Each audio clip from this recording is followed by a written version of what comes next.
We've talked before about how Mondays, football Mondays, end up swallowing no matter how great football Saturday was. But today, Stugotz comes in here and wants to talk about baseball. And I want to talk about that fight.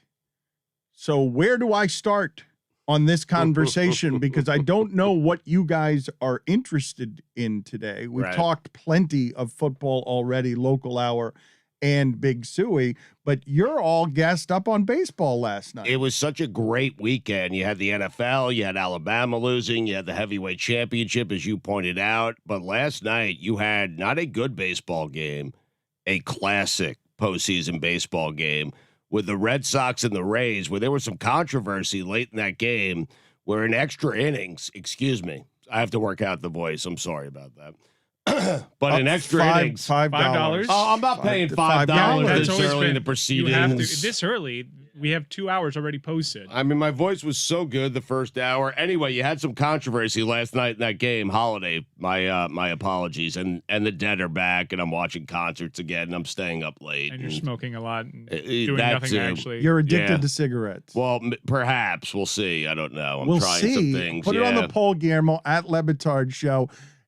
Are you addicted to cigarettes? If your answer to being addicted to cigarettes is perhaps we'll see. It's up in the air still, Dan, as to whether I'm fully addicted or not. I think we can call that fight. Nah, you know what? My doctor will call it. I'm not going to have you guys call it. I'm trying some things to fix it. That's all I can tell you. Why are you being so careful with that? I have no idea, to be honest with you. You're not trying anything. Is that why? I'm fully addicted. Can it be an instant classic if it's exclusive to MLB Network? It can be, and last night it was. Guillermo, put it on the poll. Can it be an instant classic if it's exclusive to the MLB Network? So in extra innings, you had the Rays, who won't stop whining about it, but they had, I think it was Kevin Kiermaier, who hit a scorching ball to the gap, went off the wall, bounced off the wall, then off the outfielder, then back over the outfield wall. Now, it would have been a run scored had the ball stayed in play. He hit the ball in play, but it went off an outfielder and, again, went over the outfield wall, making it a ground rule double. So the guy who scored for the Rays was called back. Yeah. No, I think it was Diaz, actually, who scored for the Rays. Right. And so he was called back to third base. You had second and third. The Red Sox go on to strike out the next batter. They get out of the inning. And then predictably, the Red Sox come up in the bottom of that inning, and they hit a 2-run homer. And the game is over, and the Rays are furious. But that's the rule. Now, it's a bad rule, and perhaps Major League Baseball... Why is it a bad rule? You want the outfielder to have to climb the wall, and you want the ball to remain in play even if it's out of play, if it's off of an outfielder's body? Because Kiermaier hit it in play. That's what he did. And it bounced off an outfielder's body, and then it went over the fence. But you want the outfielder to have to climb the fence and live ball? I want the umpires to apply common sense. They knew Diaz was going to score. It was obvious that Diaz was going to score. Even if it was a ground rule double, it was obvious that he was going to score. They did the freeze frame, and he was just approaching third base when the ball hit the wall out in right field. So he would have made it with ease into home plate. And the big problem here is that the Red Sox were incentivized for misplaying a ball. Correct. And so they would have went up 5-4. Now, I don't know what happens from there, but I'd like to still think that what does happen is the Red Sox come up and hit a 2-run homer in the bottom of that inning, and they lose 6-5 instead of 6-4. You know, but the Rays are very upset, and they should be, but it's a bad rule, and it's a rule that will likely be changed in the offseason. You're right. Wow, because of that? Like, it's been a bad rule for a long time, but you are right about that. In general, as it relates to the ground rule double, I've always been of the impression that the umpires, no, I think this is so. The umpires can use judgment there and say I don't think that's a hard and fast rule. I think the umpire is allowed to say, no, that run was going to score. I think there are instances where they're allowed to do that. They just never do it. Well, maybe there's that. Maybe that's in the rule book, but Jeff Passan was tweeting the articles in the MLB rule book that said that this is the rule. It's actually a pretty good job of the umpires knowing that rule and applying it as the rule book states. It's just a shitty rule. Yes. And it's really shitty for the Tampa Bay Rays. Chris, did you notice that Christian Vasquez looks like you and I had a love child? The guy who hit the game-winning home run. When he hit that, I'm like, this is the peak form in that sport. he looks like a Tamiami beer leaguer. But Chris, before you respond to that, the call of that game, which is so hard to do in Major League Baseball, was perfect because the announcer says there have been 7 walk-off home runs hit by a catcher in the postseason. The very next pitch, he hit it out for a walk, and he goes, and now there's been 8. And it was like a goosebump moment for an announcer because it was the very next pitch, not 7 pitches later where he fouls off 6. Next pitch, home run, game over. Great game. You're claiming then that what you need for baseball to knock off football for you in your enthusiasm to talk about it is a controversy. And that controversy has to involve a rule. Yes. Late into extra innings after all of the other Sunday football games are done. On the MLB network. I did not realize, why would that be exclusively on the MLB network? Why would that not be a game that you'd have all the That's how you grow these networks with exclusives. That's why the other game was on FS1. Mm-hmm. And football's on Fox. Right. That's a precipitous drop for baseball to have a playoff game that involves the Red Sox be in a place that you have to fight to find. That's a game, though, that started at like 4:35. So they knew they were up against it with the NFL anyway. It just went deep into the night, you know? I think baseball needs to avoid all things around football. I think baseball, you talk about a rule. You talk about a rule change. I would have said take a 9 a.m. window, and they couldn't even avoid that football in that window yesterday. Why do you say you can't, though? There has to be a way. If you can change a rule based on what happened last night, what happened last night is you had a Major League Baseball game being played and nobody knew about it. I'm old enough to remember ESPN Sunday Night Football with like Paul McGuire, where there would be certain Sunday nights that they wouldn't even try to go up against MLB baseball playoffs. You just have to, you move it. Why? I know there are television contracts, but go to your partners and be like, look, Stugotz, you tell me if I have this wrong. One of my funniest things every damn Sunday is just taking a scan, and I'll do it every Sunday. What can I find in the infomercials around the paid programming on the other channels opposite football? Because in Miami, I don't know if you've seen this, there are a bunch of psychics and all sorts of weirdness on these channels on stuff you need to never buy because of how cheap the rates are opposite football on the other local channels. I'm not the only one doing this, am I? Because every weekend for the comedy, I'll do it. Let me see what's on opposite Dolphin football. Yet still, and that's Dolphin football. That's just an unrelenting flume of diarrhea. And the infomercials opposite that are majestic. None of you guys know what I'm talking about? This can't be be exclusive to me. It's famously down here, WSVN, always with the paid programming during the weekday afternoons. I think I would watch an endless flume of diarrhea. I think it might be more entertaining.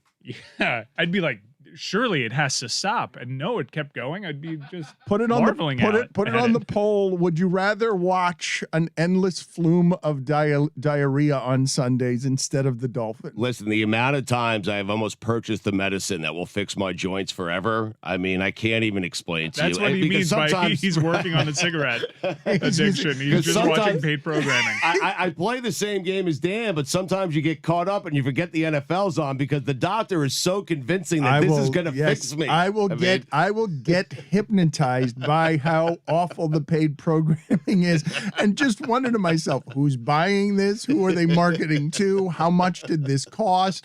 Is this because there's a funny show on HBO Max, a documentary of small town news, and John Oliver's always making fun of small town news and how it is that people and who it is that will pay to get on television to say that they're on television.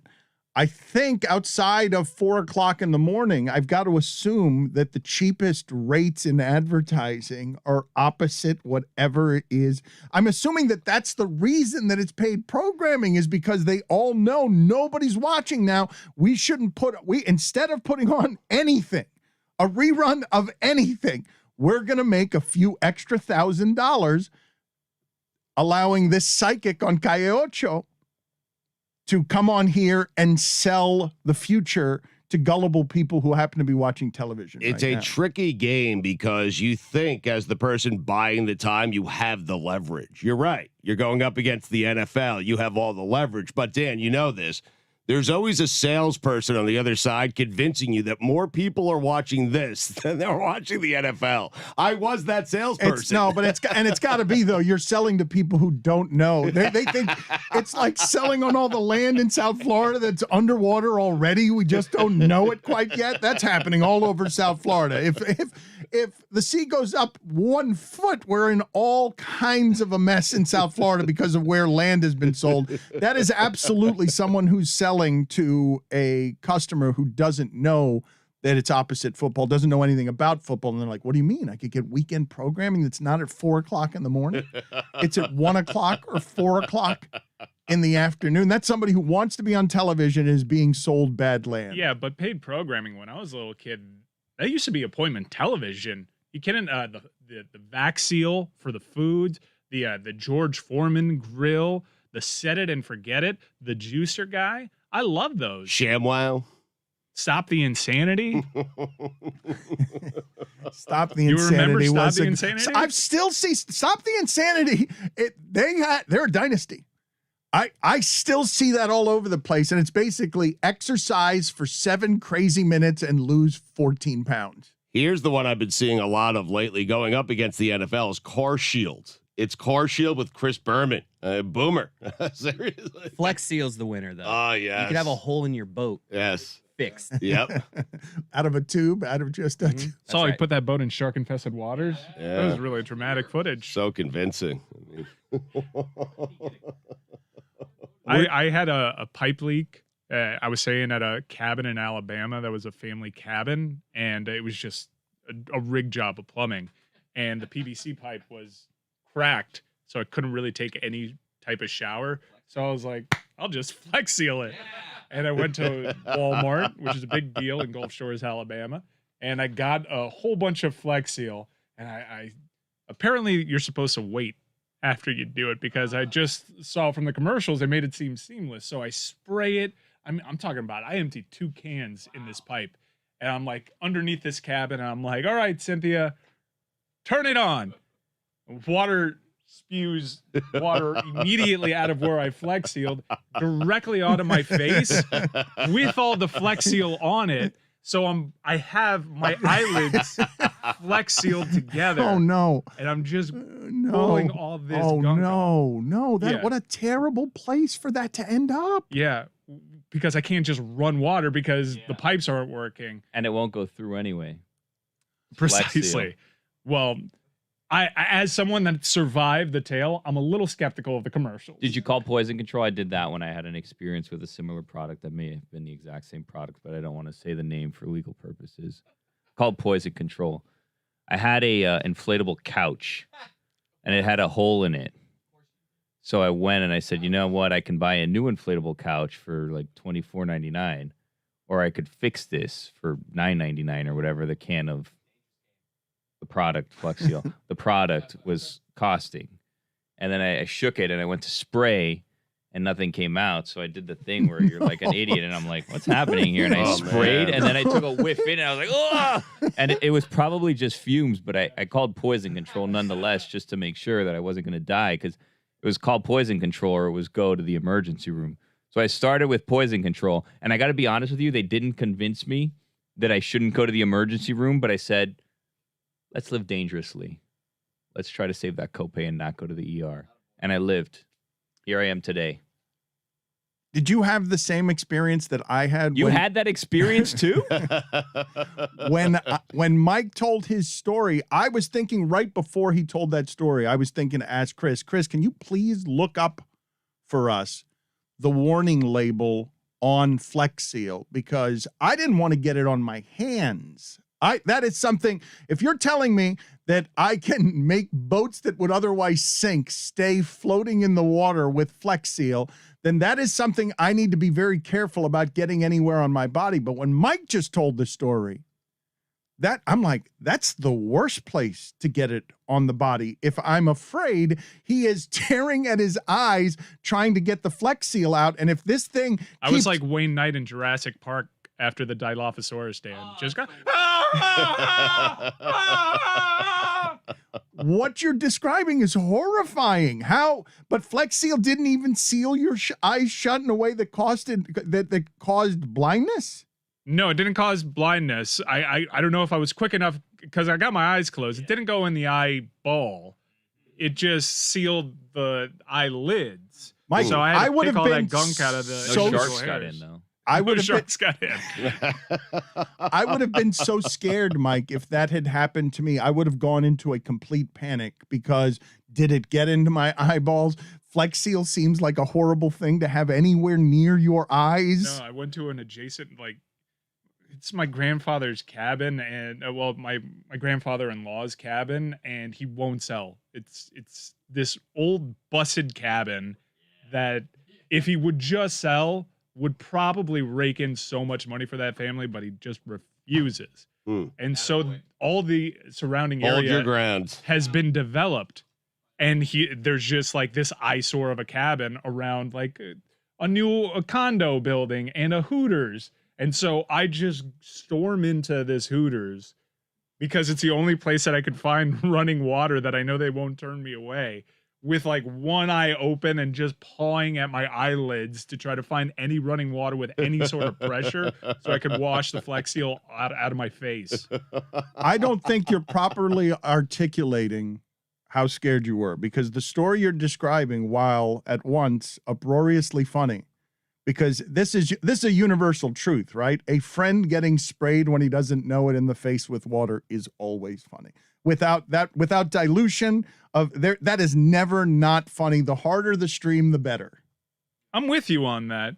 More effective for me than the pie in the face. I never got the pie in the face. Really? Sue me. I know it's a comedic staple. Just never funny to me. Pie in the face feels mean. Not that funny. Just, yeah. Well, it's just, it also, Mike, yeah. well, if I see a stream of water going into the face, I'm not robbed of the reward, which is to see how mortified the person is receiving it.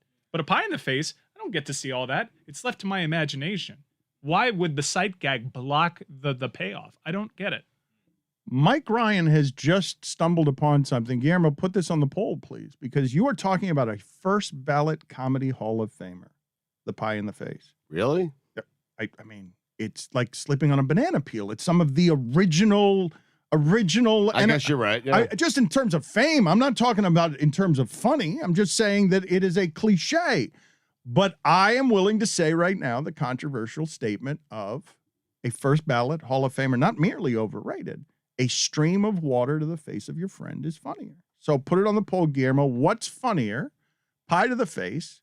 What's funnier thing to happen to your friend? Pie to the face or hard stream of water to the face? But Mike, again, it is uproariously funny.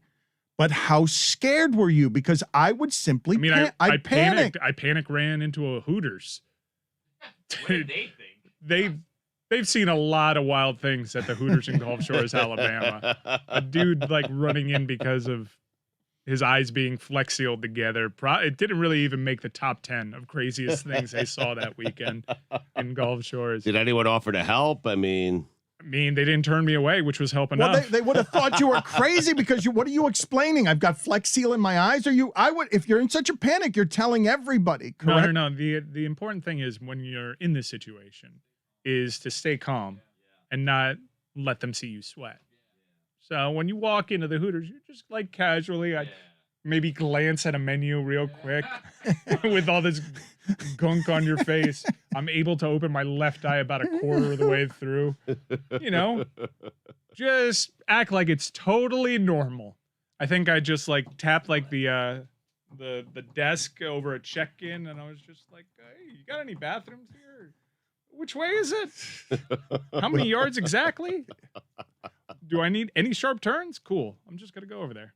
Guillermo, put it on the poll, please, at Le Batard Show. Have they seen any number of wilder things at the Hooters in Gulf Shores, Alabama, at Le Batard Show?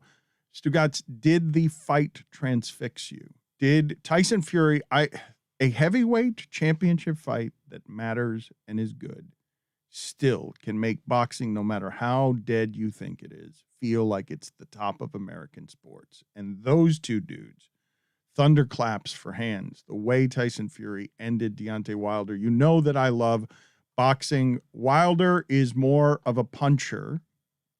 Teddy Atlas came on with us and said, heaviest hands in the history of the sport than a boxer. But he tried to box at the start of that fight. He boxed well at the start of the fight. And what happened to Wilder over the course of the fight is you wonder, how is the fat guy who's got a bad body got better stamina than this chiseled dude, is that missing punches takes more energy than landing punches. And the weight advantage got to Wilder. And late in the fight, Stugotz, that fight, if it had gone a minute longer, would have been in the third round. If that round had gone a minute longer, Wilder would have been ended in the third round. If the fourth round had gone 30 seconds longer, Tyson Fury would have been ended in the fourth round. And what you were watching is two dudes. Oh, this is the bravest thing, what they're doing, just getting in there. This is the bravest thing.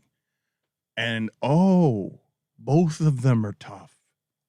You got Max Kellerman saying Wilder wins this fight against anybody in the world who's not Tyson Fury. But I think you spend your time watching Tyson Fury going, how? I think a lot of people do. How is he doing but this? But it's not just how because of the body type, Stugotz, because the how to me is fascinating. The how to me is a century of bare knuckle fighters in the family who proudly identify as gypsy street fighters. The story of that dude. He gets to the heavyweight championship, looks inside, and it's like, I'm unhappy. I have arrived at my dreams, my family lineage. I've arrived at my dreams, and I'm unhappy. And then it becomes cocaine and depression, and he bloats to 350 some odd pounds because he gets to the top of the mountain and looks around and is like, is that all there is? I thought if I got here, this would make me happy. We talk so much about mental health and mental illness. That dude starts self-medicating immediately because it's crazy to make a living the way these people make a living. You got to be you got to be nuts, Stugotz, to do it that way, to get to the top of that. People fighting for money. Ugh. Like it's uncommonly brave. It's what drove Jim Lampley to tears when he interviewed him because of exactly what he articulated, which is at this point, they know everything the other one's got to do. And you've got two guys and it's just their courage. And in Fury's case, it's your family legacy, gypsy name across a century. And so you're asking, how does he do that? He's a big fat guy who comes in with all of that and knows it. And he's fighting Wilder, 40 pounds lighter.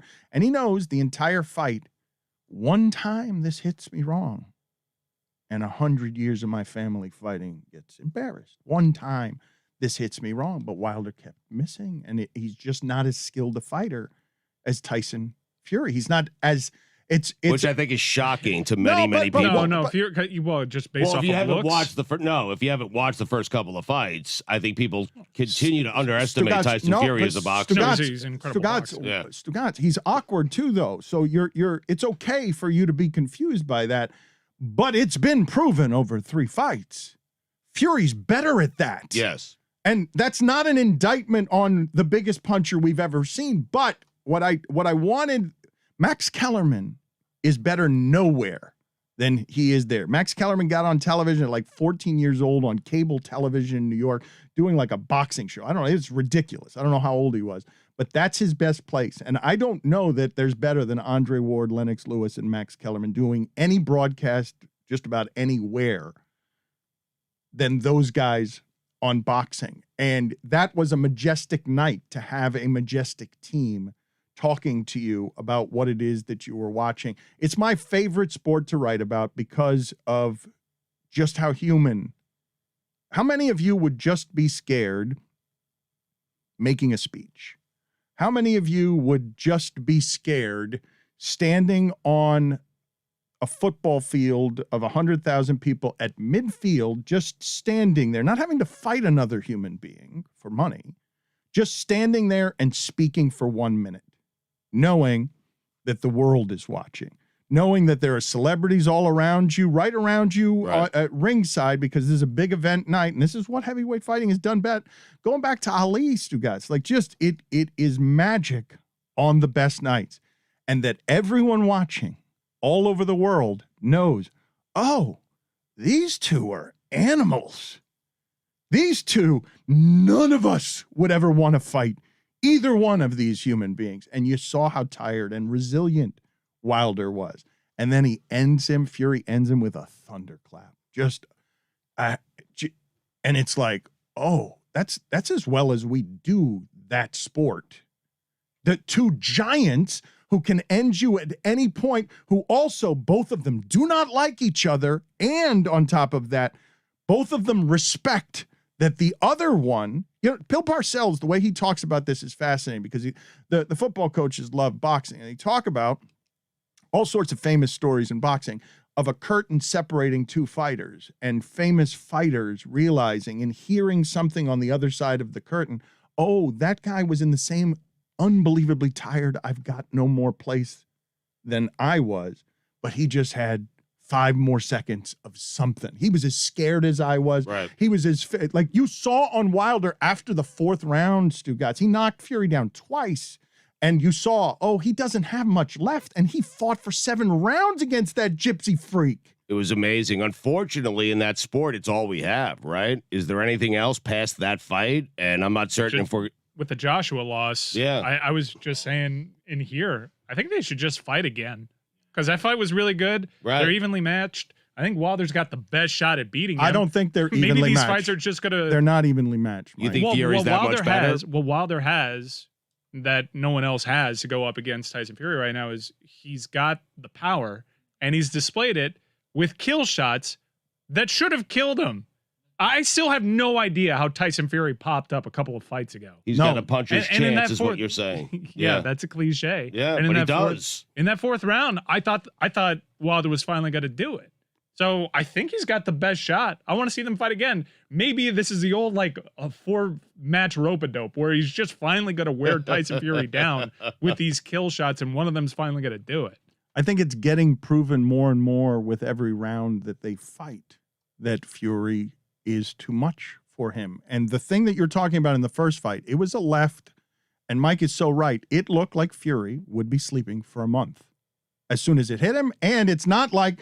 As soon as he went down, you also thought that's not getting back up. And then it was The Undertaker, 7 seconds in, he just comes back up and he's been winning since then. I spent that money. Wilder. I had a Wilder ticket. I spent that money. Fury was gone. I've never seen anybody pop up like None that. of us have. Where a guy, he's out, he has to be out. Crazy. That was flush and no, he gets up. But then what has happened? The reason I'm saying to you, oh no, like Wilder's never going to figure this out. And this is a style and structural thing, and it's one of the things that I love about the fighting art, Stugotz, because Tyson Fury is a super awkward fighter. But what happened specifically in this fight is Wilder decided, you guys have been saying I'm not a boxer. I'm going to win round 1 with jabs to Tyson Fury's body. That's something we have not seen. Jab, jab, I'm going to be a fighter.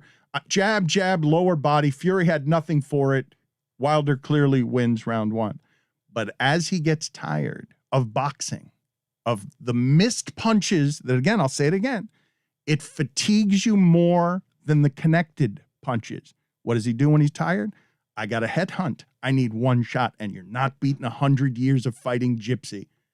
Like maybe you could land the 1 shot, but as the fight goes on, you're going to continue to reduce your odds because he went back to his when you get fatigued, you go back to your most primitive place. And he stopped with, I'm going to go to the body. And it's like, can I end this with 1 to his head? Which is that's who Wilder actually is. Got to land 1 punch. That's the other strange thing, to see a man of that size, Tyson Fury, really be more of the technician in the ring than Wilder. It's crazy. And looking that way, it's a funny way for him to look. He's fat.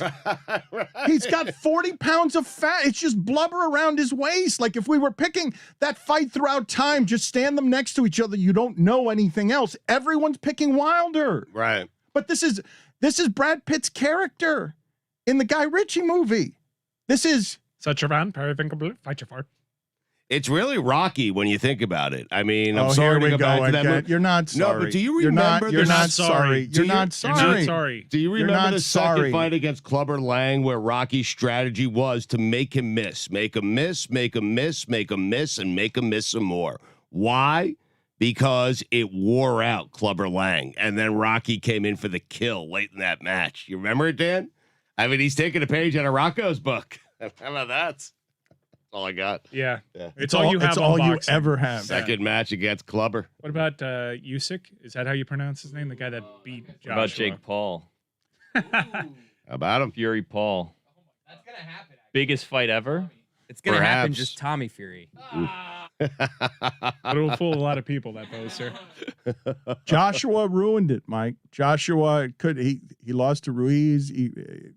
Joshua lost 2 fights. We were headed toward the heavyweight division feeling the way that it hasn't in a long time. For one night, at least, these dudes made it feel that way. I don't think boxing fans actually want to watch Fury Wilder again, but maybe you do. Maybe because it's We're not worried the about only the boxing fight. fans. Yeah. We're not worried about the boxing fans. Right. We're worried about everybody that you had no idea was a boxing fan until they started tweeting about it. Well, Dan, you love boxing, so where else do you go if you're boxing right now? Like that I'd watch that fight again. Where it's going is the Pauls, unfortunately. That's where it's headed with people who don't actually like boxing. In all these pay-per-view events, you see the Pauls making people a whole lot of money. Cody, were you the one that I heard talking? Who was talking about Tech Nine and Dwayne Johnson and a bunch of people? Dwayne Johnson is now getting into hip hop. He has had an amazing. The Rock has had. I don't know if he's getting into it or if this is a brief cameo. Did you see the Tech Nine video? I saw it. Cody, you haven't seen it? Chris is a big Tech Nine guy. I'm surprised you haven't watched Tech Nine is great. Tech Nine and the video and the song before it gets to Dwayne. It's a very aggressive song, obviously. And Dwayne Johnson can't keep up with the other guys being featured, obviously, on it. But I thought it was cool. I didn't think it was lame, Mike. I think The Rock in his 50s. What are you looking at me like that for? You thought it was lame? I thought the whole thing was kind of corny. Yeah. I'm sorry. I'm sorry. This is just my personal feelings about it, and I don't dislike Tech Nine. I'm not a huge fan of his, but he has good songs, and this song was just a little corny for me.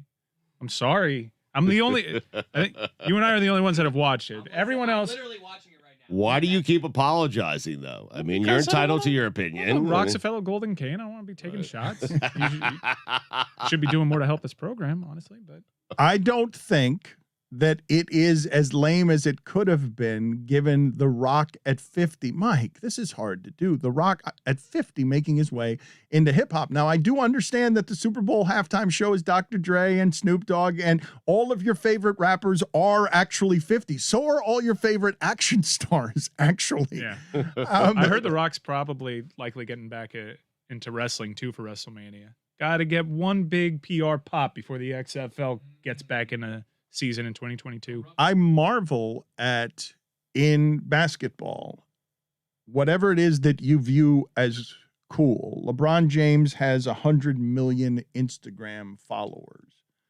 That's more than all of the leagues combined, NFL, MLB, NBA. LeBron James has 100 million Instagram followers. But I do think that in that league, for whatever it is that cool is, that LeBron is no longer the cool thing in his late 30s.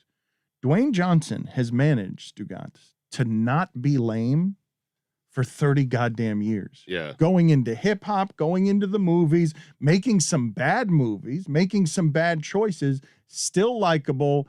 And you might not think that it's hip hop for you. Mike Ryan, you might say that's stale, that's weak. I didn't think it was great. And I thought it was, I mean, the difference between him and the people he was doing that with was substantive. But it wasn't super lame, mock him, there's the guy. Man, we did Michael Jordan, dad jeans. We did that to Michael Jordan. Oh, I'm not. No, Dwayne Johnson looks cool doing anything. It was just a little corny. But he's shredded. But just the attempt, though, Mike, is what I'm saying. Just to keep attempting. It's not, the dude has done it in wrestling. The dude has done it in movies. He's the biggest movie star we've got. To go in your 50s to rap, that's pretty daring, creatively. I see what Mike's saying, though. Like the tank top, the skimpy tank top. It starts off with like kind of, a dad leather jacket. Like I get what Mike's Face saying. Off, and right. he invoked what Nicolas Cage did in the late 90s classic Face Off by like miming that he's going to take his face off. It's just a little too much. The whole thing is just a bit too much for me. All right, put it on the poll, Guillermo, at Batard show. Dwayne Johnson's hip hop debut. Lame or not lame? I want to get into this Gruden story, Stugotz, because Are the Raiders for Real is not something that is going away. Here it is again after week 5. But a decade ago, John Gruden sent an email in which he made fun of DeMaurice Smith, the black leader of the NFL Players Association. He did this by calling him Dumb Morris, by misspelling Michelin Man when saying he had the lips that were like Michelin tires. It's a racist thing. The NFL denounced it, and John Gruden is now saying he does not have an ounce of racist in him. Guillermo, put it on the poll, please, at Le Batard Show. Does an email weigh an ounce at Le Batard Show? Because here's some Gruden sound from, again, an email from a decade ago. That, and I know you guys often think that I'm too woke, but I actually don't think that beyond the shame there should be any punishment from the NFL for something that was done when he didn't work for the NFL. But let's hear that sound from John Gruden. Can the NFL and the Raiders and the fans be sure that there are not any other racial insensitive remarks by you out there in the atmosphere? All I can say is I'm not a racist.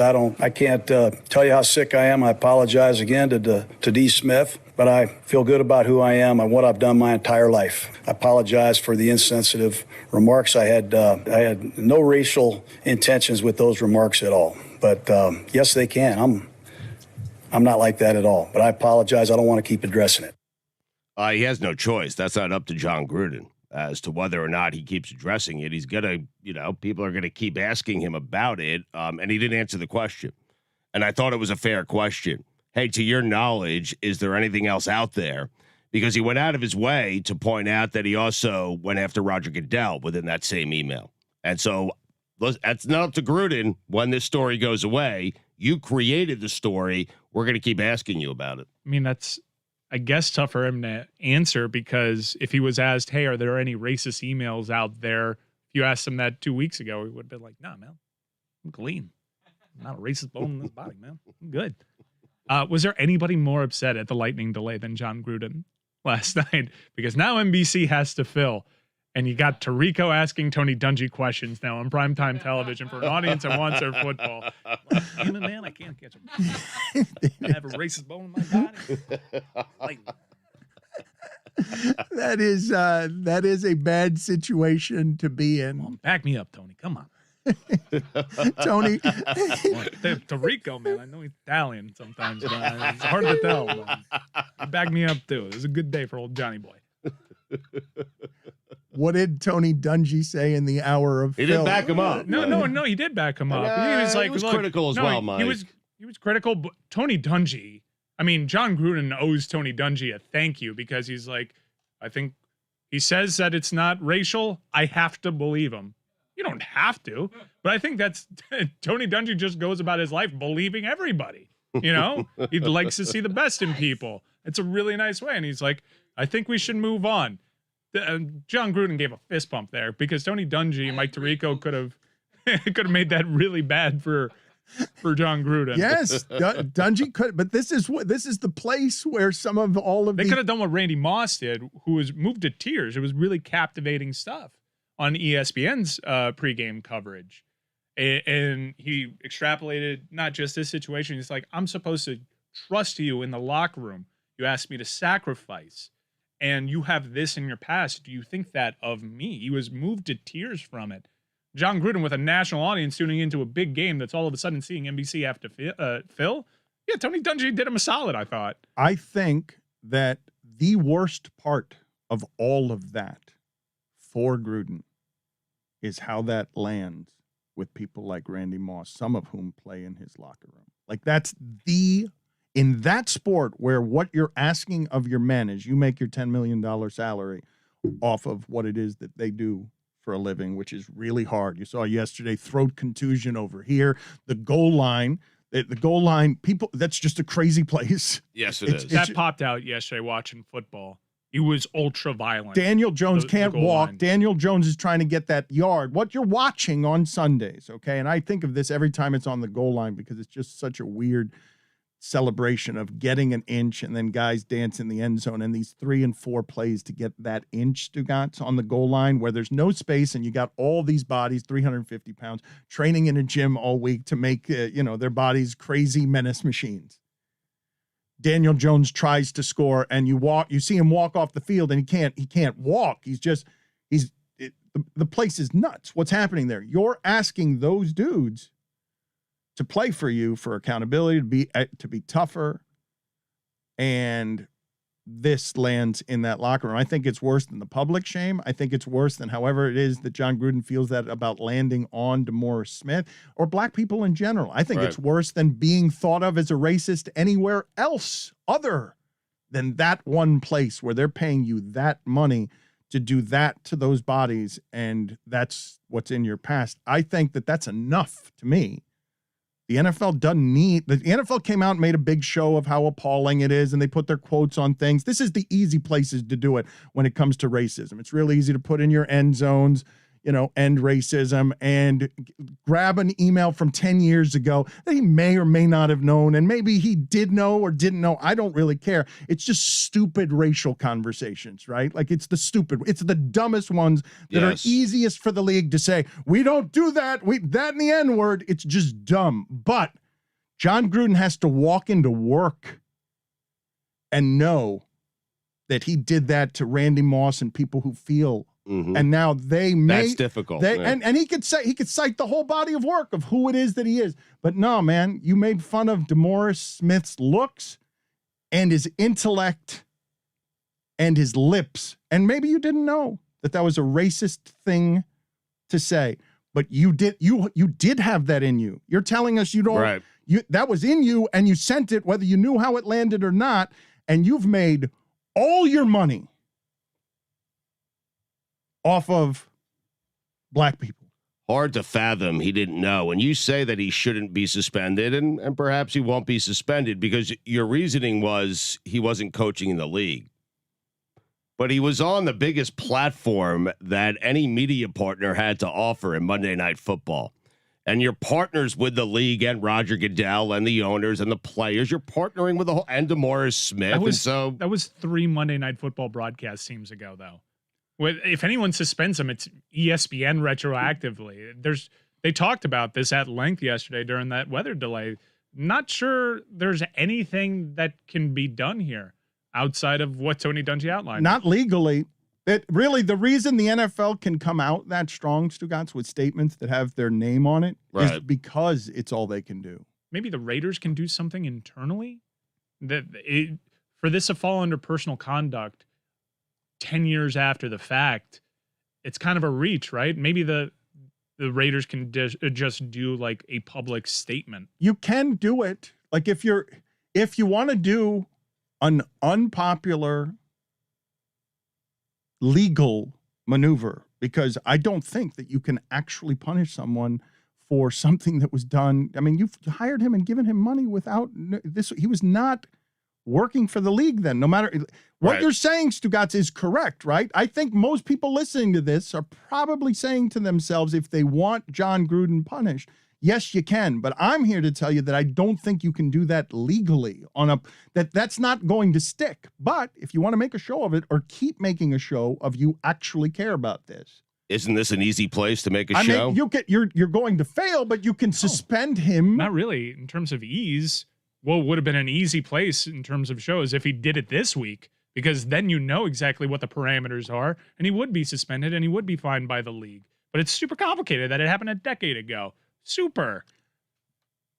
I think that John Gruden, if I gave him the choice of you can have whatever it costs, whatever fight you're headed in for legally, if he could just take that and not what it means to walk into his locker room with that on him, I'm telling you, there ain't nothing worse than that, Stugotz. He take option because you will lose the respect of the men that every week you're asking for something special. Now, I'm not going to make the leap from there to how the Raiders played yesterday because that was a turd of a game that they threw up there at home. A lot of people made that leap, though. Okay, I'm not going to do that because I'm not in that locker room. I'm just simply telling you that that particular controversy for a coach in a predominantly black league, given how much Gruden loves football, and he loves football, like that particular thing to have land on you, to me, feels bad enough as a learning moment to be punishment enough. And again, I don't want the NFL overextending on these things with punishments when all the NFL is interested in ever is the business of the NFL. It's not morality. It's not because they care about any of this stuff. It's not because they're a corporation with a heart. They bank on all of these bodies. What you're watching on Sundays is unholy and you can argue unethical, but it's damn fun. And it was great in the 3:00 hour yesterday. Amazing. With 7 out of 8 teams that weren't any good, playing low-scoring games that weren't any fun, but there were stakes, and we snort it. We snort it. It is so good. But I don't want him punished more than he's already been punished because I wouldn't wish that feeling upon anyone. That feeling of It's a horrible feeling of the respect, Yes. losing a general losing the respect of his men.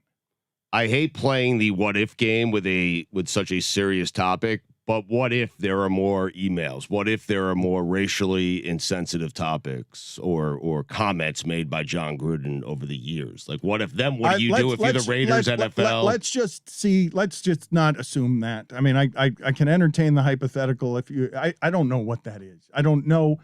As we talk about it right now, I have no idea whether John Gruden knew that what he was saying was flatly racist. If I'm with Dungy on this, I'm willing to extend benefit of the doubt that in a misspelled email where he's making some fun of someone's appearance and doesn't know how to spell Michelin and the punctuation's not good, that maybe John Gruden didn't know that John Gruden is a bit of a football caveman. But in that sport, that pays $10 million a year and gets you a life for $100 million, makes you the highest paid broadcaster in the sport. He's a face for the sport. He's a voice for the sport and is in the aforementioned Hooters commercials that remind us of Mike Ryan running into a Hooters trying to get the. Did you ever find Did you ever find the warning label for Flex Seal, Chris, on what it is that Flex Seal says about where it is that lands? I think they have to protect themselves legally that it can't land anywhere. Just have that blanket statement. Not good anywhere. I didn't find that, but I did watch The Rock in the Tech 9 music video. Yeah. Little cringe, Dan. Yeah. I don't know. It's just I wanted to think it was cool, but he just comes in, he's just doing the motions, trying to be a rapper. It doesn't work. He did the people's eyebrow at one point. Sorry I said that. Taking a swig from the tequila bottle, though. That was an alpha move. So he's lame. The Rock is lame. I got goosebumps at one point for how much I was cringing. What? Is that possible? It was weird. I felt it. I was like, I've never had goosebumps. Cringe bumps. Yes, cringe bumps. Huh. Have you ever put it on the poll, Guillermo? Have you ever gotten goosebumps from cringing?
It is time for Stugotz to share his game notes.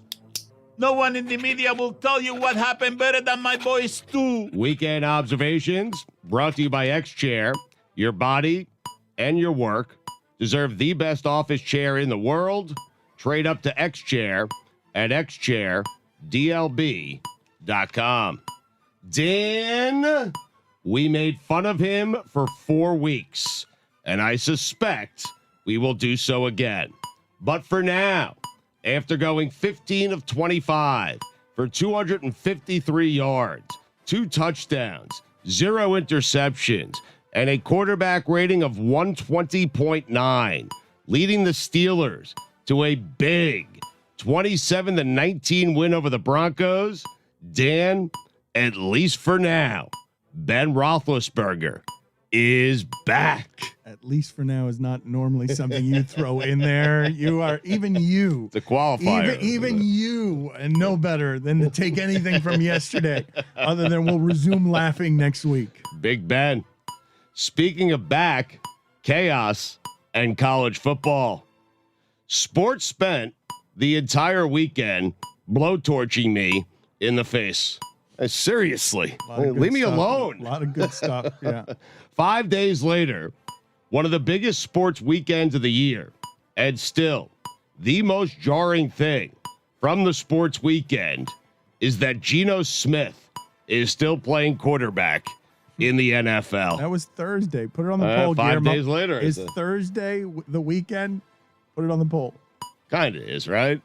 I feel like when football starts, the weekend has started. Is Thursday kind of the weekend? Go ahead and make it that way, the phrasing. All right. I'm not certain the Tyson Fury fight even makes my top 5 most jarring things of the sports weekend. Let's find out. All right. Top 5 most jarring things over the sports weekend. Number 5, John Gruden. Number 4, Steve Sarkisian's pants. That was a pretty good game. That was a pretty good game. There are a lot of good college football games this weekend. You see the pants, though? Not the pants he wore during the game, the pants he wore into the stadium. I just love that you said that last weekend before this weekend was the biggest college football weekend. Forget about last weekend. And it wasn't even in the last 2 weeks the best weekend. I think it was Spencer Hall who said that. I'm not certain. I'm pretty sure it was you. Pretty sure that was you. Or Spencer Hawes. Might have been Spencer Hawes. Yeah. Number 3, Jacksonville losing its 20th consecutive football game. That seems impossible. I think that's the opposite of jarring, isn't it? That they would No, lose. that's jarring to me. Like you stumble into a victory at home once in a while. The Jets did it. Okay. 20 straight is a lot to lose. It really is. Seems man. pretty miserable. Number 2, Alabama losing. Number 1, Geno Smith. Wow. Geno Smith really left the mark on you. Really did. Those Jets years hurt you. I was just as surprised as you were that he made an appearance there. I think we all were. Hey, Fox Sports, did you think there was some sort of clamoring to see a man's finger bent backwards over and over and over again? There's not. Did you want to see Saquon Barkley's ankle again and again? No, and again? I don't want to see any of that ever again. You don't want to be reminded of what you're enjoying so much on Sundays? No, just get to the good stuff. Like, I don't blame you. Leave Yes. the injury behind and show me a tutty. The red zone does that well. They get out of all of those injuries. I was watching a Wisconsin game 2 weeks ago, or was it Wisconsin? It might have been Stanford. No, it was Stanford. Right. And a wide receiver's ankle. I mean, it was yeah. disgusting. They're like, we're not going to show you that again. And then they went right to commercial and tried to sell me potato chips. It's great. Happens all the time. Yep. Funny that they made a big deal of Steve Sarkisian's slogan being all gas, no brakes. And then the country got to watch together as his team ran out of gas. Sark. By the way, I buried the lead. Amazing slogan. It is. It is great. All gas, no brakes. That's also not burying the lead. That's just getting it wrong. Oh, well, whatever. More like Spencer rattled. One of those T's in Rattler stands for transfer portal.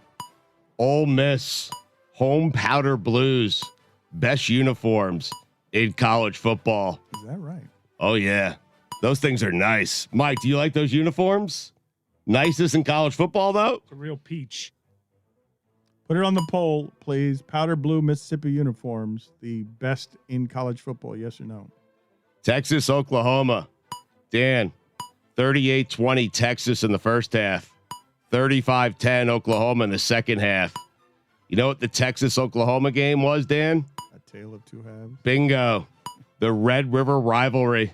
Hey, you're on your game. Paying attention. You watch some football over the weekend. It's just the laziest game.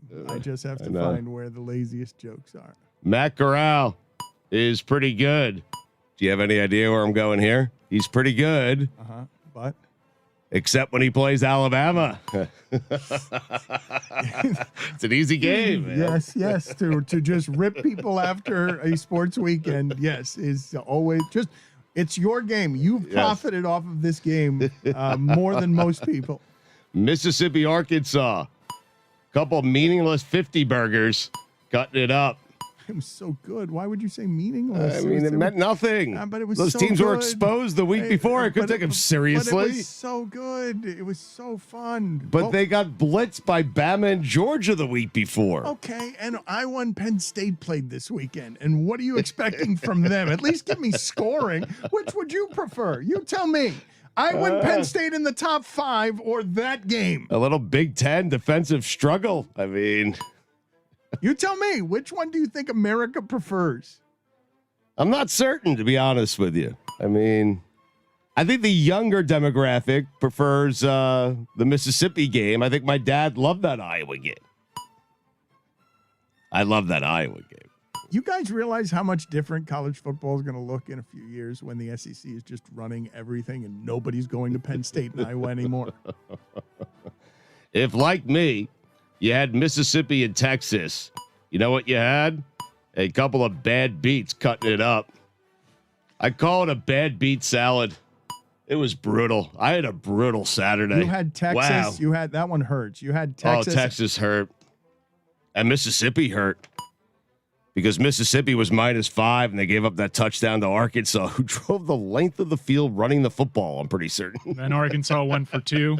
Yes. Instead of sending it to OT where he had a shot to cover. You figure they go OT and Lane still got a shot to cover there, and he goes for 2 and tries to win the game. Mike, for all the betting you're doing, do you bet on the Browns? Did you get crushed by that? Yeah, I got one it. That was a yesterday? bad beat. It was a bad beat. It was a right football play, but it was a bad beat. Yeah. Process right, result bad. Mm-hmm. Bad results are kind of my thing this football season. Well, how did that feel, though, as a Browns fan?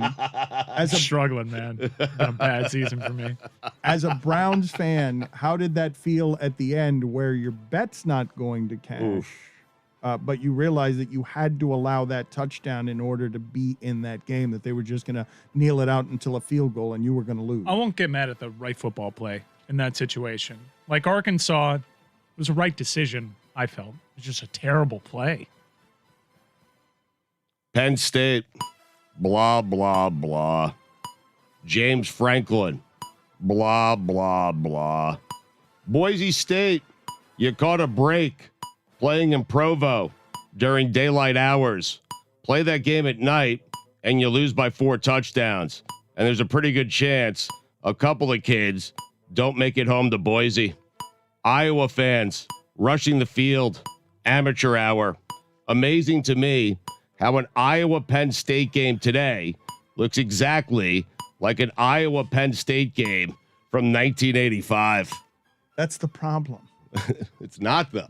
It's the problem. That's why the SEC. No. Okay, what do you think the I sport's gonna need look something once in a while to take me back to when I was a kid. And Iowa-Penn State takes me back to Chuck Long. You're not going to in 5 years when it's clearly the minor leagues of college football. I don't think like that's going to be a thing. I saw Texas and Oklahoma fans were chanting SEC at game day, and that was pretty funny. But it's not like the SEC hasn't been running things for 2 decades already. But when you throw more money at it, yes, they've been running things, but now get all the Orgerons out of there, pollute the conference with all these CEO types, and next thing you know, they're going to be taking all of the money that pours into that sport, all of it, the SEC television money and all this booster money, and they're going to sprinkle it all over the place and become the major leagues of minor league football. A sports debate is broken out here in Weekend Observations. Sorry. I know they've expanded the college football playoff, but you see what's happening to LSU. You think they're enjoying being in the SEC right now? Their season's falling apart. Now you're going to add Texas and Oklahoma to it. A lot more legacy prestige programs are going to be missing the college football playoff by taking that SEC money. And a lot more programs like Cincinnati are going to find their way into that college football playoff. College football parity will be a thing, Dan. If you're Iowa, you just stay put forever, right? I mean, Kirk Ferentz has done that. I was like 8 years old when they were talking about getting Kirk Ferentz back into the pros. Put it on the poll, Guillermo. Were you 8 years old the first time you heard Kirk Ferentz was going to be in the pros? But here's the thing with Iowa. You should not be shocked if they lose to any team remaining on their schedule. Like, they have Purdue at home this weekend. If they lose that game, you wouldn't be shocked, would you? Nah. In fact, I think Purdue might win. No, because there isn't like a huge talent disparity between them and their conference opponents. Yep. So they can get caught. Does anyone want to see Iowa in the playoff? No, not at all. Anyone? Not anyone within the sound of my voice? No, not even. Not I'd even rather in see Iowa. Iowa State. Iowa doesn't even want that, correct? No. No. They'll get embarrassed. Iowa doesn't want to play a 5-loss Alabama, do they? No, don't worry. Ohio State's creeping back in there. Exactly right. Hey, London, you can have them. I mean, it's tough watching them at 1.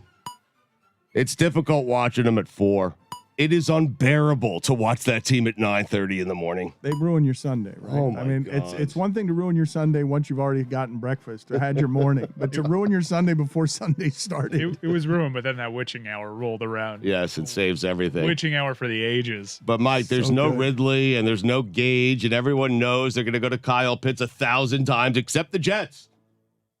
When the Jets are expected to win, it's never a good thing. Yep. They did the analyst pick'em I segment. saw it. NFL Network. But- all 4 of them picked the Jets. expecting to win, why? Why would you expect that? I mean, the playmaker picked the Jets. Why would you expect the Jets? Why would anyone expect the Jets to win ever? No Gage, no Ridley. Jets coming off a victory. Falcons coming off a loss. A lot of people just figured Jets going to keep it rolling. Keep it rolling. Okay. Very good. Sounded ridiculous. Unbelievable. I would have paid a lot of money to see John Gruden's face as he typed out that email. Jim Harbaugh, do it against Ohio State. Notre Dame, congratulations on bouncing back. 8 years, $80 million. You know what the Panthers did for Sergei Barkov, Dan? Sergey? What did I call him? Sergey? I don't know. Sergey? What's his name? I forget. Sergey? Sergey? It's not Sergey. It's Alexander. It's Sasha. Whatever. Who's Barkov. Sergey Barkov? I have no idea. It was a terrible job. I'm thinking of Fedorov. Are you thinking of Bobrovsky? I have no idea. How's it written there? What did you do? I wrote it Sergei. I'm thinking of Bruguera, one of my top 5 clay court players of all time. I don't know what happened there, to be honest with you. Anyway, they backed up the Brinks truck for Barkey. The B in Barkov stands for Brinks truck. That's why you always got to go Barkey. Barkey. Big day for throat contusions yesterday. What was that? I'd never heard of a throat contusion before yesterday, and then 2 hospitalizations. How is that possible? I had to delete all my Joe Burrow choked observations. I did. Felt too serious. Well, but I don't know what a throat contusion is. A throat contusion doesn't sound like something that requires a hospitalization. I don't know, dude. I think what's happening there is we're thinking of hickeys, and it's the actual throat that the inside is Maybe some bleeding or is something. bruised. Yes, it seems awful. 2 of them yesterday. In all seriousness, they sound terrible. Prayers to Joe Burrow and Jeremiah Owasu Koromoa. J-O-K. Did I say that correctly? JOK, you did. Okay. I still can't get over the Sergey Barkov thing. I can't either. I don't know what happened. Alexander. I don't know what happened, Mike. I happened. Red Sox manager Alex Cora Mike, you edit these things. Did you leave it Of course in there? he did. Did you leave it and in he there? knows that. I know that he did. Did you leave it there on purpose, Mike Yes, Ryan? he did. I so was that just he- honestly, I saw that he missed a Barkey joke at the end, so I added Barkey because I saw Barkov, and who It's calls fair. Alexander Barkov Sergey? It's totally fair. I didn't. I just missed that one, Dan. Hand up. Conveniently, though. Yeah, I did add the Barkey. Right. It works. He forgot the Barkey, which is actually that's the surprising part. Not that he got. I'm not in Barkov's hockey first mode name. yet. It starts Oh, Tuesday. that's Panthers don't good. start till Thursday. I'm in NFL mode, Fair college enough. football mode. I mean, Excellent. thank you. Where was I? When you get to hockey mode, we can't wait because the analysis is going to be so good then. Worldwide leader behind it. We get the ESPN hockey music Oh back. my God, ESPN is going to wow. cover the holy hell. Yes, the they NHL is going to feel. You're going to come back I mean, here it'll all with be on ESPN Plus. the NHL is back. Red Sox manager Alex Cora was excited to get a text from Bill Belichick. Guarantee you he'd be more excited if he got one from Tom Brady. Antonio Brown became the fastest wide receiver to 900 catches. Imagine how much faster he would have arrived there if he played the last 3 seasons.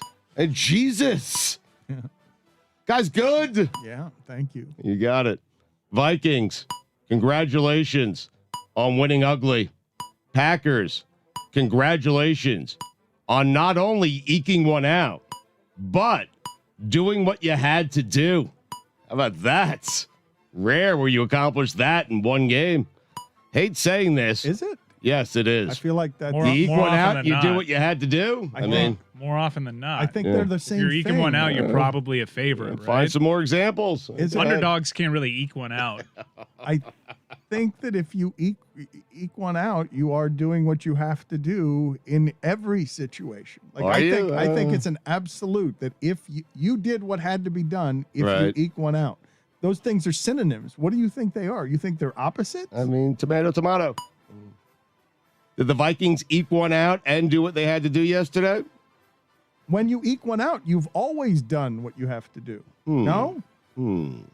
Put it on the poll at Levitard Show, Guillermo. When you eke one out, have you always done what you had to do? You might be right about this. Hate saying this. Did you think that was a good point when you wrote it down? Well, it's just rare that it happens. You eke one out and you it's- do what you but had to it's do. not rare. It I think happens it might be. every I'll single time. get back to you on this.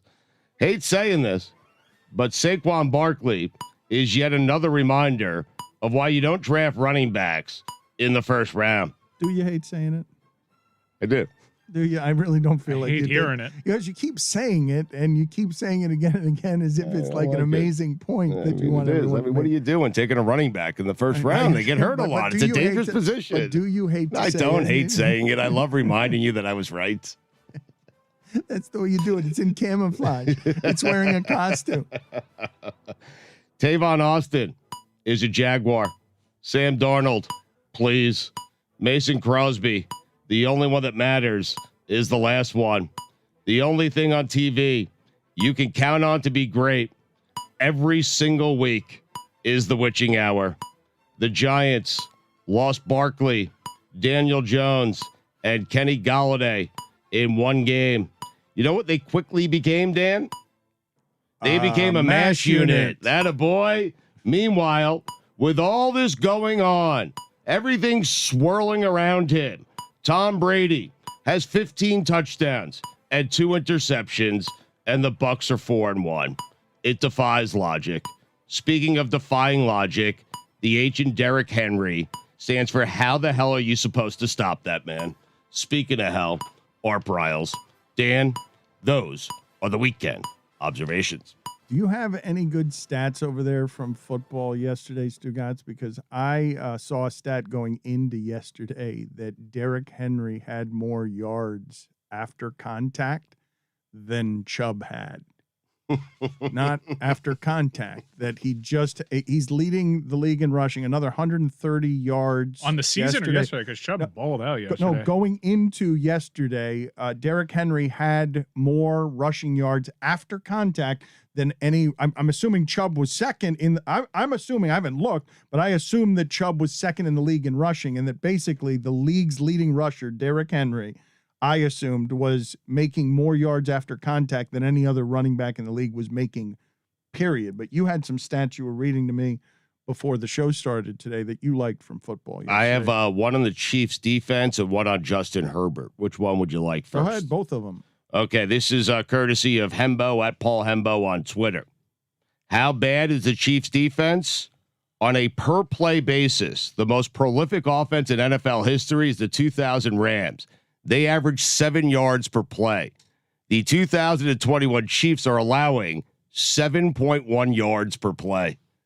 That's amazing. Yeah, they're bad at defense. They've allowed 29 points in all 5, at least 29 points in all 5 of their games. That's not, I don't know how you fix that exactly, because that is simply not a championship defense. I don't know what you do with what they're putting out there. You can't outscore everybody, even if you have Mahomes, if that's how bad you're going to be. Now, I'll get to Herbert in just a second, but Chris Cody, I read that to him during the break, and he made a very good point that everyone's going to, because Patrick Mahomes has earned this, that everyone's going to look at the Chiefs defense and not look at how pedestrian Patrick Mahomes and the Chiefs offense has been, putting up 20 points. Like, he's right about that. I mean, pedestrian. I mean, 20 points, Dan. Stugotz, I'm not, that was an outburst for your Jets yesterday, and I understand that they've spoiled us, but the Chiefs putting up 20 doesn't look like the Chiefs at all, but that offense never looks pedestrian to me. Buffalo's really good at defense. They are. Buffalo is slaughtering everybody in the league. Buffalo's point differential over the last season of football is totally ridiculous. They're just dragging people, and their quarterback's going to end up going on my resume as one of the dumbest things I've ever said, because I said that he was terrible and that they couldn't coach the reckless and the inaccuracy out of him, and they have. They blitzed Mahomes one time. 63 dropbacks. They blitzed him one time. Here's the Justin Herbert stat. An average QBR is 50. A perfect QBR is 100. On 3rd and 4th down this season, Justin Herbert's QBR is 94.6. Holy bleep. Guy's the best. Justin Herbert is doing things on 3rd and 4th down that are just hugely trustworthy, because I don't mean to knee jerk. He's nearly perfect on this, but what you have seen, his poise, his arm strength, his decision making, those skill guys, it seems like that is going, and that coach, it seems like that's going to be good for a very long time. Back on the Chiefs' struggles, they're tied for the league in turnovers with the Jags, and they have the 2nd worst turnover differential in the league this year. So, I mean, the defense is historically bad, but the offense has not been good. Well, that's okay. So that is a different point that you're making. Yes, reckless with the football is something else, because all of Mahomes' numbers, other than that one, Mahomes is throwing interceptions, and one of them went right through Tyreek Hill's hands. And if you want Tyreek Hill trying to catch the football, the best place for that to happen is 3 yards away from the line of scrimmage with a football thrown very hard, because maybe he'll just run away from your defense from there. But maybe he does drop the ball a decent amount. It's not like some of these other guys like DeAndre Hopkins, who never drops the ball. 3rd most INTs at the position behind Zach Wilson and Trevor Lawrence. Not great company for Patrick Mahomes. And that's something that he has not done before. No, I don't know if it's just this stuff leveling out with him, because watching him, we're like, man, how did he get away with that? That was a little reckless, and it happened for so long that we're just like, well, he's just that much better than everybody. It's never going to catch up to him. And the league is finally, several years into this, starting to figure out how you can make life tougher. It's on the Chiefs, who have a very innovative head coach, to figure out what the pivot point is now. Last year he had 6. The year before he had 5. This year he already has 6. Like, who could see this coming? Right? Like, we just figured he was the greatest we've ever seen. And it's just a couple of games. Again, you're calling them pedestrian after they put up 20 points, because we expect them to be in the 30s. It was just a week ago that they dragged Philadelphia. Like, they can overcome. This is the thing about that offense, I believe, that they are so overwhelmingly skilled that they can overcome some turnovers, and they can overcome some bad defense, but you can't consistently overcome both of those things. There's no such thing. You could be better than everyone else on offense, and I believe they are. I believe that if I tell anyone in the audience right now, who are the skill guys you want, all of us are still saying those three. But yesterday, it felt like somebody was coming for his division.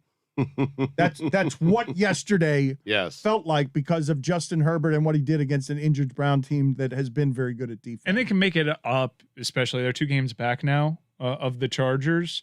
But it's kind of looking like with this really slow start, you got to imagine they're going to drop a few more games this season, that the Kansas City Chiefs are going to have to go on the road to do this. Well, go on the road to Buffalo. Go on the road to Buffalo. Hell, if they don't win their division, Dan, they could be playing the first. They will be playing wild card weekend, so they're going to have to go on the road 3 times to get to the Super Bowl. But you're not scared of that. This is a team that was down 24-0 against Houston and Deshaun Watson, the team in the league that you would say at home though. But yes, Dan, understood. that Tennessee game, that Houston game, I don't think it goes that. Maybe even that Browns game from last year. I don't think that these are games that go their way if they're on the road. The best part about the Chiefs losing is the following week you get them as less than a touchdown favorite on the road against I was almost going to say that what their team used to be, the Washington football team. It's good that you didn't get caught up there a little bit. Should I just say it at that point? Like midway through the sentence, I'm like, Tough call. Yeah, say it and then apologize afterwards. Right. Like calling them the San Diego Chargers. Everyone kind of extends you the credit. But come on. You shouldn't have been saying that name for a very long time. The Chiefs like sneaky never cover, but you get them at the Washington team. I almost did it again. I almost stumbled there. -6.5. I mean, come on, you gotta lock You're that taking in. that today. All day. You gotta lock that in. This is the thing. It's going to be 10 by game time. Okay, so you guys are going back and forth with this. There's something wrong with the Chiefs, and I will continually bet less them. than a touchdown, But you Dano. can't bet against them. Stugotz was pounding the Chiefs last night. I did, yeah. You can't bet against them. It's too scary to bet against them. And if it was -9 against the football team, I'd take it. I mean, I would. How do you feel if last week you bet the Philadelphia Eagles against them? They just come out. They can overcome bad defense. They can overcome some turnovers. They scored 40+ a couple of weeks ago. But they can't overcome both of those things all the time, and you're not going to overcome it against Buffalo. Like Buffalo, we all know now, correct? Indisputably. Oh, Buffalo's really good, period. Not comma, like full stop. Buffalo is really good. Best team in the NFL, I think. They lost at home to the Steelers. It doesn't make any sense. Football. That sport doesn't make any sense. Is it a little awkward for the Chiefs going into Washington, being that the Washington team had to change their name? That the is Chiefs that are is just, funny. Yes, that we're is, right on the you're line. Our cultural appropriation. Yes, There's a but big we're war okay, drum that we yes, bang, and yes. everyone still But does. it's not the color chant. of the skin. It's merely the feathery headdress. Everyone likes a chief, right? We're good. Native Americans, everyone likes a chief. Just It's a change your logo to compliment. Robert We're Parrish. I not guess talking. We're not talking about the color of your skin.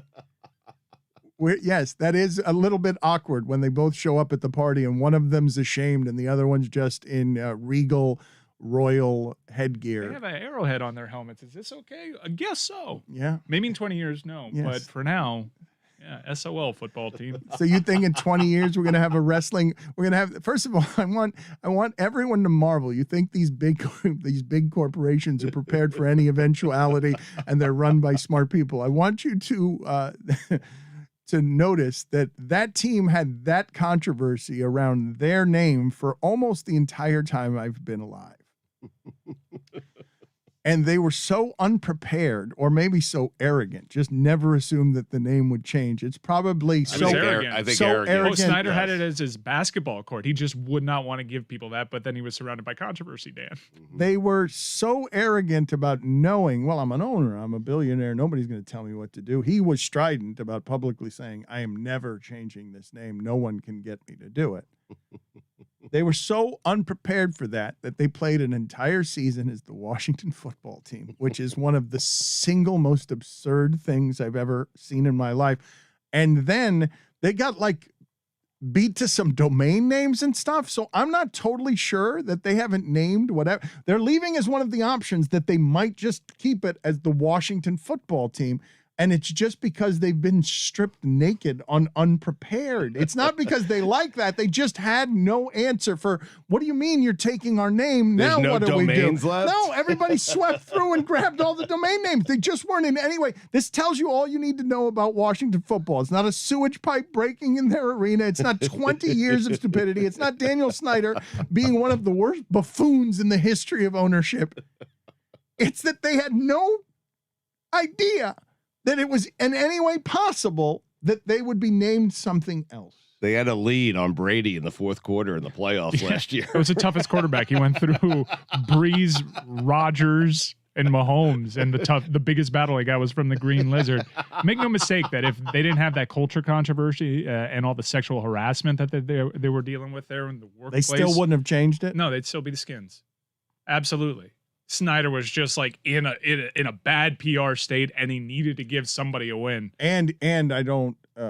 He has an ownership problem, or everyone he's partnered with. Yeah. It would seem like all of those minority owners don't have any use for whatever that incompetence is that has swallowed the entirety of their franchise. I do want to go back though to what happened yesterday during the witching hour, because Oh man, it was crack cocaine. it's crazy. Those were bad 1 o'clock games, like just scheduling wise and interesting team wise matchups, all of it. Like those were not interesting football games. Well, the Packers-Bengals game was, I mean, it had some implications. It's two good football teams. It was a good game. It was a crazy game. Okay. No, wait a minute. All of it was magical. I'm not saying that watching all the dramatics, all the stakes at the end of those games, when they went to quad box, but the thing I'm saying is you're telling me the Chiefs, they only scored 20. All those games were that game. Right. All those games were cruddy scoring games. All of them. Man, that Vikings-Lions game, I wouldn't wish watching that upon anybody. But then the last 2 minutes happen.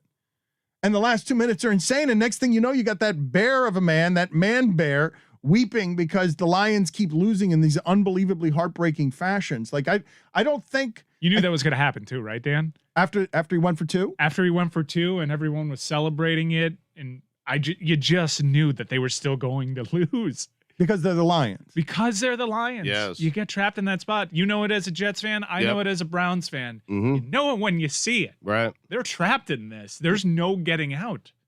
But Dan, you're talking about like Pats, Texans, Eagles, Panthers, Vikings, Lions. These are relatively meaningless games, but all had fantastic finishes. Oh, Eagles, Yes. Panthers was such a bad game. Bad. So bad. But this is what I'm saying of the magic of football. They put some powdered sugar on some dog shit and we eat it right up. And because it's just steaks is all it is. Like, it's just like every week is so damn important. Those were shit football games. Well, but wait a minute. The kickers won't stop missing. These last 5 minutes of this game are just absurd. No one wanted to win that game. I mean, well, the Bengals thought they had won it. Their kicker's jumping into the arms of their holder, but the football hit the flag on top of the upright, and it was one of 5 missed kicks. Again, Mason Crosby made 27 straight on the road, and then it's fart over here, fart over there, goes out for the coin toss. Looks like he would start weeping. Doesn't want to be, I clearly did not want to be doing the coin toss. Loses the coin toss. Goes back out there, misses another one. I don't think Mason Crosby wanted to kick that fourth one. Why the only person that wanted him to was LaFleur. LaFleur was like milking the clock in overtime after he got a pick, and he was backing Crosby up. It was so puzzling. Wait, this is interesting because he's one of the greatest kickers ever, okay? And Aaron Rodgers swears by him. You don't think Mason wanted another opportunity to right what he did wrong? Okay, this is what I will tell you. He may have. Mason Crosby is more of a man than I am. I would have quit. I would have left the uniform in my stadium. I would have dumped my helmet at my locker. No, I would have kept it on.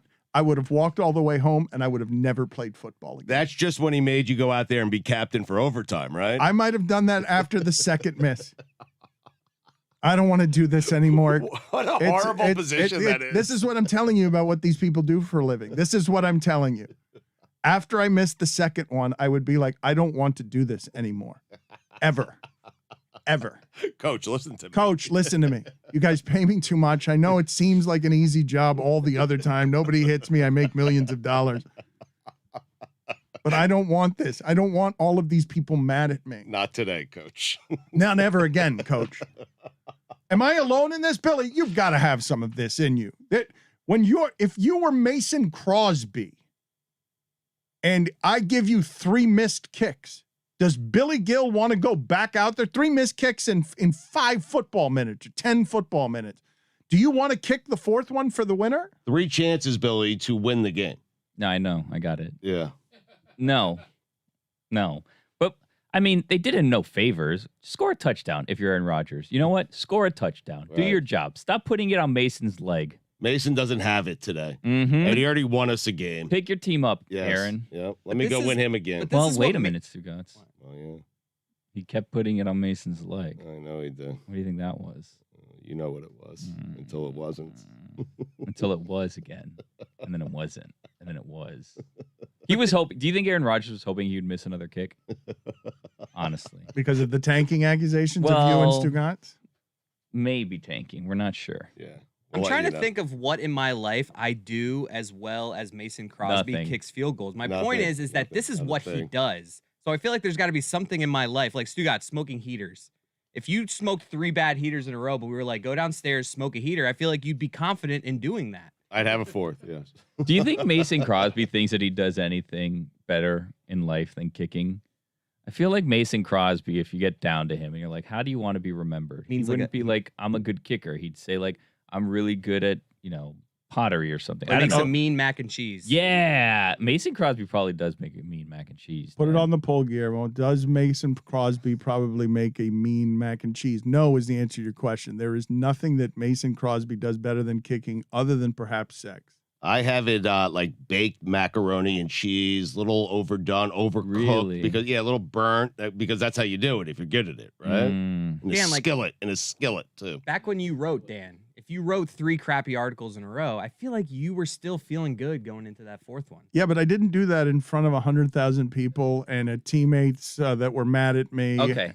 Wait a minute, though. Because I bet you if I asked you this question like 4 years ago, Pat McAfee, does he do anything better than punt? You guys would be like, no, he's a punter. No, that's all he does. What if Mason Crosby is this media personality? An entertainer? That we've never met before, because all we think he can do is kick. Not just that, though. He makes mac and cheese. He could be an entertainer. Maybe he makes quilts. Who knows? Pottery. We should get to you know had him. pottery. Before you had it, it's a champion pottery person. This isn't a good week, but should we request Mason Crosby down the road just to see what he's into? Yes. For sure. Yes. I think you're on to something because Justin Tucker is arguably the greatest place kicker of all time, right? But he's actually better at singing opera. Yep. Well-rounded. He's not better at singing opera. He's better at singing. He might be. Yeah, he's better at singing. You've never than heard him kicking. sing opera. I mean, I've never seen anyone on The Voice kicking field goals. You haven't seen him or heard him sing opera. The reason I know he sings opera is because I've heard it, and he is not as good at opera as he is. Oh, at look, kicking Dan field goals. Levitard, He's opera better. expert. It's just how good he is at kicking. It's not even because I'm an opera Just expert. because you look like Pavarotti doesn't make you Pavarotti. All right, so you guys are saying flatly. You guys are saying that he is better at We're not ruling it out. opera. I've only heard one clip, and it was pretty good. Yeah. Certainly better than The Rock rapping. I've seen him miss more kicks than notes. Let's just put it that How about way. that? But he does have the greatest kick in the history of kicking, I think. Lucky. Yeah. Yeah. You can't hit a lucky note. Right. Sometimes the wind gets under it, helps it through a little bit. Lucky bounce. You never heard of that in singing, have you? I squared up on my television yesterday during Pat's Texans. I wanted to fight my television.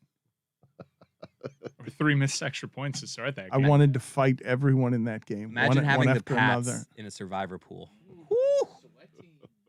I can't even imagine watching Pat's Texans. Like, I can't wrap my mind around it.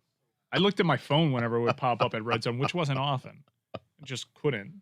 And something about the similar uniforms and the quarterbacks. Yeah. And then I pay the ultimate price because I ended up dreaming about Davis Mills. So what do I know? Again, we haven't spent enough time here. What happened? Explain to me. He was a delight. He was very kind. I told him his family's invited the next time to Noche Buena, and he loved the Fragiolis. Oh, it's very nice of you. So the Millses are coming over, huh? Yeah, and I hope that they're all also wearing football helmets. I also had another dream in which I dreamt that I woke up in the middle of the night and checked my action app to see what the final score of the Chiefs game was, because I wasn't staying up. Once they said, we're not going to get going here in the second half until maybe 11 p.m., I was like, all right, good night. So I dreamt that I checked my phone, opened up the action app to see what the final score was, to see if Edwards-Helaire did anything in fantasy. And I saw that the Chiefs edged the Bills out by 2. I'm like, well, don't get the cover, but whatever. I missed a good one. Damn. I was so certain of this. And then I was scrolling on my toilet. I was wearing the exact same clothes. It was real, Dan. It was like a glitch in the Matrix. And then I find out Edwards-Helaire got an injury and the Chiefs ended up losing. I'm like, whoa. I have a number of different questions here. One question is, how often does this happen to you, where you have these oddly specific dreams that weirdly involve Davis Mills? But my second question, without even knowing what the answer to the first is I believe that this has everything to do with football starting at 9 o'clock in the morning. I think that this is happening all over America, where it's such an overdose of binging of football, even if it's a crappy version of it from London, that by the time you get to your night, you have spent so much time, money, action, football, that it's the surprise if you're not dreaming about Davis Mills, because what else are you going to dream about? Because your whole day has been spent in a place that's really pleasant, fun for sports fans for 12 hours. But at the end of it, you're less of a person than you were when you started. You've given too much of yourself to it. I'm fascinated by dreams because it's an insight over what you've been obsessing over. Clearly, I've been obsessing over Davis Mills' neck and his general neck size. But your brain totally unlocks, apparently, when you're sleeping. So you have the full power of your brain capacity, because I guess when you're unconscious, you have like a conscious governor that your brain can only do so much when you're lucid and fully awake. When you're asleep, you really see how powerful the mind is. I've composed original pieces of music and DJ mixes for like an hour-long set in my sleep. I have no idea how to do that when I'm awake. None. I can't. I'm not a composer. It's incredible, Dan, what the brain can do. I, for some reason, have Mike in Step Brothers like sleepwalking, like creating this mix. I have him like putting like a pillow in the oven. Well, and then he going says to create a mix. it's incredible what your mind can do, but when what it's doing creatively is producing Davis Mills dreams, where his neck is like a giraffe's and it's 6 feet tall and he's wearing his helmet and he's coming over to your house. I couldn't come up with that if I were awake. I couldn't. But why would you want to? I would love to. It's delightful. I would like an artistic representation of I'm this. jealous of his ability to remember dreams. I'm the Michael Jordan of having a dream, waking up, remembering it, and then forgetting it. You're the Mason Crosby of forgetting right. dreams. See that? And you thought he was probably just a radio producer. Mhm. Look at this hidden talent. Yep. Forgetting things. Put it on the poll, Guillermo. Do you remember your dreams? You simply can't remember I any of your remember them right when I wake up. I'm like, oh, that was an awesome dream. I'm gonna like talk about this all day. And then like 10 minutes later, I'm like, what the fuck was that dream? I have a recurring dream. It happens every once in a while, which is it's a shot-for-shot recreation of the movie Titanic. Every scene, unchanged. The only thing that's different is I'm playing Leonardo DiCaprio's character, and Rose is played by a different starlet every time. When I was younger, it was like Janet Jackson, then Natalie Portman, so on and so forth. Lucky Other you. names that I won't say Dream publicly. big. I'd like to just trap myself in this like What teenager phase. What scenes do you recreate? All of them. Mm. All of them, from the poker game to Hand on the window. Whoa, one time it was a foot. Uh, Bitch, I was like, what does this say? well, does it arouse you every time? Like, how does this work? I'm not gonna get into any of that. Well, but we're already I mean, here. we're already deep into your dreams right now. I have a question. If you are imagining yourself in Titanic, do you ever just go over to like the captain and be like, hey, buddy, Make a left. check out, look ahead a little bit. There's an you know? iceberg Yeah, up there. exactly. Yeah. I would tell Rose to get there's room for me on that. I'm a child. There's room for me on that. Defies logic that you wouldn't let me get on that plank. Can we at least try it first to make sure that it doesn't figure out? Because I've seen like conflicting reports. I'm a child. But I kind of want to see this for myself. Feel like we can both. What if we're both half on top, half submerged? We can make this work, Rose. You'd still let the ship go down. Yeah. Well, it was essential to the story. You want to But make an omelet. you can change history in this dream. Remember, she had the jewel in her pocket. Like, this was a life-changing But event. Mike, if you're creating music in your dreams, you could change the course of I history. can't change anything Butterfly about this effect. dream except for the starlet and an occasional foot instead Have of you a tried? hand. So it's like Davis Mills. You want Justin Herbert to come in, but Would've- Davis Mills No, keeps no. if Justin Herbert came in, it would have been a nightmare given what my game was on It's a Sunday. totally different scene Yeah. with the foot. Yeah. I believe that's where I can ask you some questions about arousal again. What a strange place for you to put up a privacy marker, given that we're already here. Like, what difference does it make? If I give you the entirety of a 3-hour Titanic movie, part of it, there is sex. So it would qualify as a sex stream, Dan. I don't want to tell you about my sex streams. Okay, but we're already there. Sometimes it can be very confusing. You just told me, though, that there was a foot on the window of the steamy car where they were having sex. So we're already at your sex dreams. Yeah, but it's classy. You're not seeing penetration in that scene. It's artfully done by James Cameron. Who I wanted to call him Jim just because that's a Hollywood thing. Right. If you're in the movie, you could call him Jim. I've worked with him so many times by this point. Especially I wanted if to you're the call him star. Jim. You're the star. Let's Right. talk more about this. Explain to me why has this dream left this impression this way, where you're recalling all of these scenes and it's infiltrating your grid this way? I don't know. It was a big part of my adolescence watching Titanic. It was the biggest movie sensation. I saw it in the theaters maybe like 7 times. Yeah, I love it. I love all the bit characters from Billy Zane to Danny Nucci, who gets crushed by that steam tower. You don't have a Danny Nucci. Rob Lowe. Rob Lowe could have been Billy Zane. We're talking to Rob Lowe on South Beach Sessions this week. Stugotz. That dude has not aged at all. He looks great. He had a chance to be Billy Zane. But you know who's finally aged? It finally caught up to Tom Cruise. What? Did you see him? He was at Stop it, Mike. He was at Dodgers Giants. No way. He was at People were Dodgers- saying he looked like Norm Macdonald. I gotta see. Let me see, please. He Let me looks just- like No, Norm that's Macdonald. not possible. He was- So Norm Macdonald is doing Mission Impossible. Totally different movie. It is. So wait a minute. So now Mission Impossible. I can't think of someone funnier to be doing Mission Impossible than Norm Macdonald hanging off the side of a plane. That cannot be true, what you guys are telling me. I think of Norm Macdonald as a tall man and at the end a tall bloated man. That cannot be what Tom Cruise looks like. Tom Cruise is 59 years old. Stands to reason that he's going to start aging at some point. No, I just- you say the same thing about Brady and it never comes No, true. Dan. I Dan. mean, he's had some work done. The cheeks are off. His face is starting to get a little bit puffy. I put the picture in the Zoom chat. No, if you guys want to don't, click it up and don't. just get a live I don't think reaction that's to him. it. It happened, and I don't it's a think that's sad him. day. No, that's him. No, that's not him. That's definitely No, him. this is like that thing that you see online where it's like a manipulated video that it's a fake person 60 walking through a thing that it's not real. Did you see 60 Minutes did a whole piece on the fake Tom Cruise? No. Yeah. Is it about him at the Giants game? No. It's about the guy. Have you seen the guy online that uses that software on his face and he sounds just like Tom Cruise. So it's Tom Cruise. I think he's even on Cameo, the fake Tom Cruise. But 60 Minutes now is just a bunch of like old reporters covering stories that confuse old people.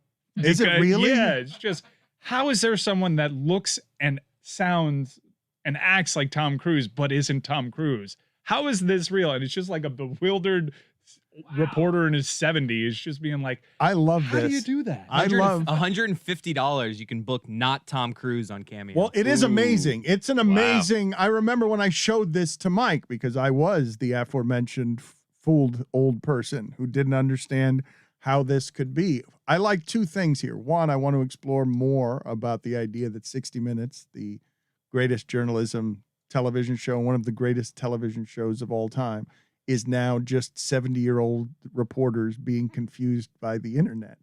I want to explore that first. But I also want to get into, Mike, that this Tom Cruise is a great Tom Cruise, an exceptional Tom Cruise.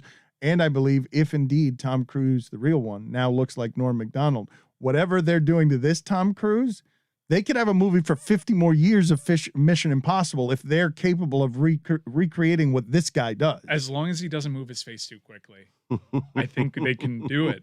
And after seeing what my beloved Ethan Hunt started looking like at this Dodgers-Giants game, now keep in mind there's a lot of factors there. It's a chilly ballpark.